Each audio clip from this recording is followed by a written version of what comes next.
ସୁକିନ୍ଦାଗଡ଼ରେ ପ୍ରଭୁ ଶ୍ରୀରାମଙ୍କ ଭବ୍ୟ ଶୋଭାଯାତ୍ରା ମହାଡମ୍ବରରେ ଅନୁଷ୍ଠିତ। ପ୍ରଭୁ ଶ୍ରୀରାମଙ୍କ ରାଜାଭିଷେକ ତିଥି ଅବସରରେ ସୁକିନ୍ଦାଗଡ଼ ରାମ ମନ୍ଦିର କମିଟି ପକ୍ଷରୁ ପ୍ରଭୁ ଶ୍ରୀରାମଙ୍କ ରଥନଗର ପରିକ୍ରମା ଭବ୍ୟ ଶୋଭାଯାତ୍ରା ମଙ୍ଗଳବାର ଅପରାହ୍ନ 5 ଠାରୁ ଆରମ୍ଭ ହୋଇ ରାତି 9 ପର୍ଯ୍ୟନ୍ତ ମହା ଆଡମ୍ବରରେ ଅନୁଷ୍ଠିତ ହୋଇଥିବା ଦେଖିବାକୁ ମିଳିଛି।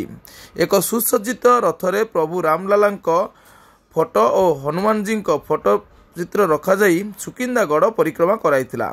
ଗ୍ରୀଷ୍ମ ପ୍ରବାହକୁ ଦୃଷ୍ଟିରେ ରଖି ଅପରାହ୍ନରେ ଏହି କାର୍ଯ୍ୟକ୍ରମ ଅନୁଷ୍ଠିତ ହୋଇଥିଲା, ଯେଉଁଥିରେ ଶହ ଶହ ପୁରୁଷ, ମହିଳା, ଯୁବଭକ୍ତଙ୍କ ସମାଗମ ହୋଇଥିବା ଦେଖିବାକୁ ମିଳିଥିଲା।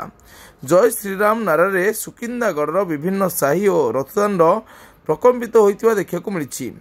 ପବିତ୍ର ରାମନବମୀ ଠାରୁ ରାମ ମନ୍ଦିରରେ ରାମଲୀଳା ପାଠ କରାଯାଇଥାଏ।